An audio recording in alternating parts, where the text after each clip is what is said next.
주의 영화 파묘에 관한 스포일러가 있으니 아직 감상하지 않은 분들은 지금 영상을 종료해 주십시오. 파묘에서 최강의 빌런으로 등장하는 오니, 즉 다이묘 오니가 있습니다. 다이묘 오니의 정체는 누구일까요? 그 정체를 알기 위해서는 다이묘가 무엇인지 알 필요가 있습니다. 다이묘란 일본 역사에서 여러 지방 중 어느 한 지방을 지배했던 영주를 의미합니다.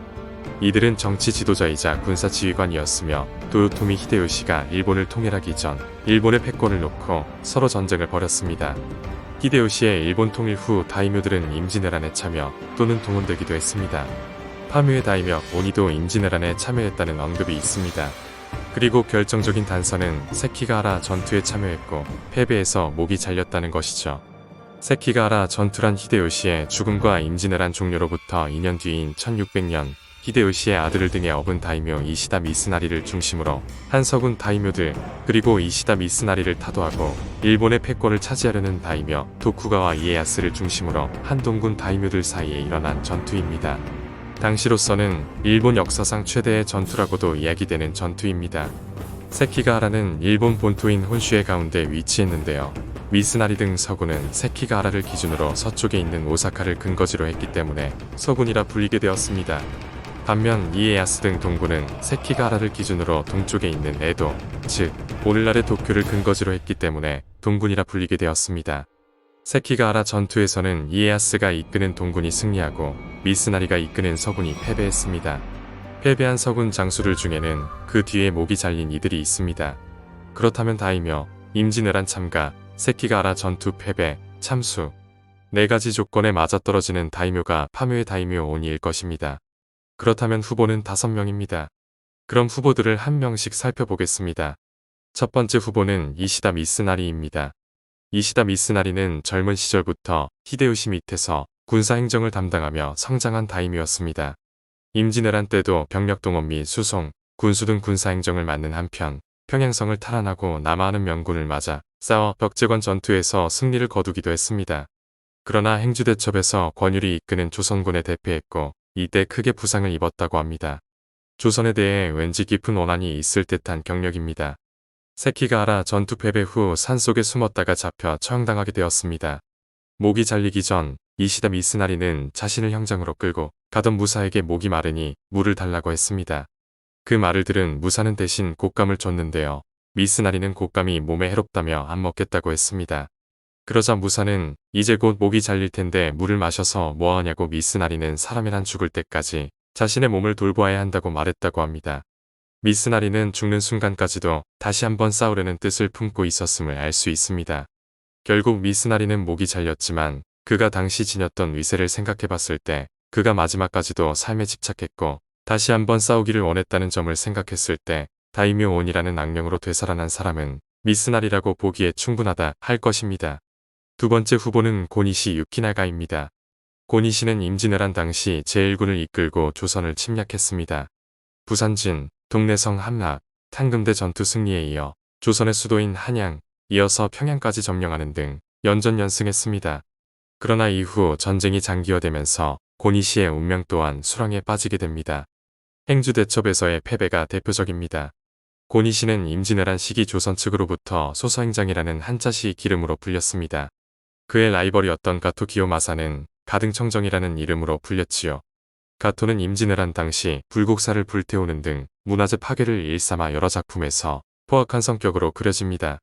반면 상인 출신이자 기리시탄, 즉 천주교도였던 고니시는 온건한 이미지로 그려지기도 하죠. 임진왜란이 교착 상태에 빠지자 휴전회담을 추진했던 대표적인 인물이기도 했다는 점도 한몫할 것 같습니다. 그러나 고니시는 전쟁 중후반에는 조선의 수도 한양 및 전라도 남원에서 조선인들을 대량 학살하는 등의 만행을 저지르기도 했으므로 온건하다는 이미지에는 다소 모순이 있습니다. 고니시는 임진왜란 최후의 전투인 노량해전에서 간신히 살아남아 일본에 귀국했습니다. 귀국 후에는 서군에 소속되어 세키가하라 전투에서 동군을 상대로 전투를 벌였습니다. 동군에는 고니시의 라이벌, 가토가 소속되어 있었죠. 세키가하라 전투는 동군의 승리로 끝났고 고니시는 사로잡혔습니다. 흔히 사무라이들은 할복해서 죽는 것으로 잘 알려져 있는데 고니시는 할복하지 않아서 참수되었습니다. 가톨릭 교리에서는 자살을 금지하고 있기 때문이죠. 고니시는 참수되기 전 불교식으로 명복을 빌어주는 것도 거부하고 마지막으로 성모 마리아와 예수상에 접촉한 뒤 목이 잘렸다고 합니다. 참수될 때 천주교 사제에게 고해성사를 원하기도 했고 사제가 직접 고니시의 처형장에 찾아가려 했지만 동군의 이에야스에게 거부되었다고 합니다. 임진왜란에서 패전에 대한 화풀이로 대량 학살을 저질렀고 노랭해전에서 겨우 살아 돌아갔다는 점, 세키가하라 전투에서 패배한 뒤 천주교도라는 이유로 제대로 명복을 빌어주는 일 없이 처형당했다는 점은 고니시 역시 다이묘 오니가 되기에 충분합니다. 세 번째 후보는 안코쿠지 에케이입니다. 안코쿠지 에케이는 원래 승려 출신으로 다이묘가 된 뒤에는 임진왜란에도 참가했습니다. 조선에서는 정암진 전투에서 곽재우가 이끄는 의병대에 패배하기도 했습니다.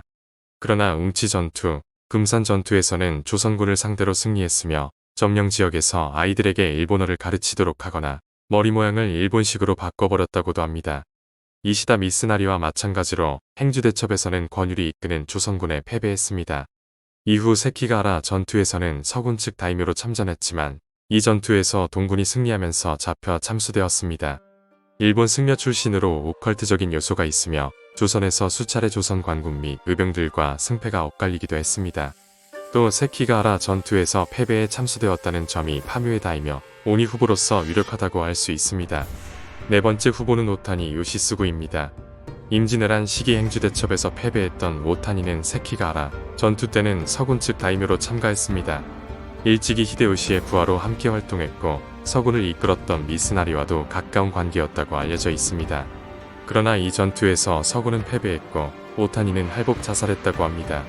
오타니가 할복한 뒤 그의 목은 부하가 묻은 뒤에 전사했기 때문에 행방을 알 수 없게 되었다고 합니다. 세키가하라 전투 당시 오타니는 병세가 기퍼가마에 탄 채 전투를 지휘했다고 하며 서군이었다가 동군으로 배신한 고바야카와 히데아키에게 깊은 원한을 품었다고 합니다. 임진왜란 참전, 세키가하라에서의 부상 투혼, 할복 자살과 깊은 원한은 오타니 역시 파묘의 다이묘 오니 후보로 들게 합니다. 마지막으로 다섯 번째 후보는 시마사콘입니다. 시마사콘은 서군 총수 이시다 미스나리의 부하였으면서도 미스나리로부터 마치 친구처럼 극진한 대우를 받았다고 합니다. 역시 임진왜란 시기에는 미스나리를 따라 참전했고 행주대첩에서 패배했습니다. 세키가하라 전투 당시에는 서군 측 다이묘로 참전하여 선봉에서 맹렬하게 싸웠지만 동군 측의 조총 사격을 받고 큰 부상을 입었다고 합니다. 그때 전사했다는 설, 살아남았다는 설이 분분한 인물입니다. 임진왜란 참전 다이묘로 세키가하라 전투에서 선봉으로 처절하게 싸웠는데 끝내 시신을 발견하지 못했던 미스터리는 시마사콘이야말로 파묘의 다이묘 오니가 아닐까 하는 상상을 하게 합니다. 여러분들은 다이묘 오니의 정체는 누구라고 생각하시나요?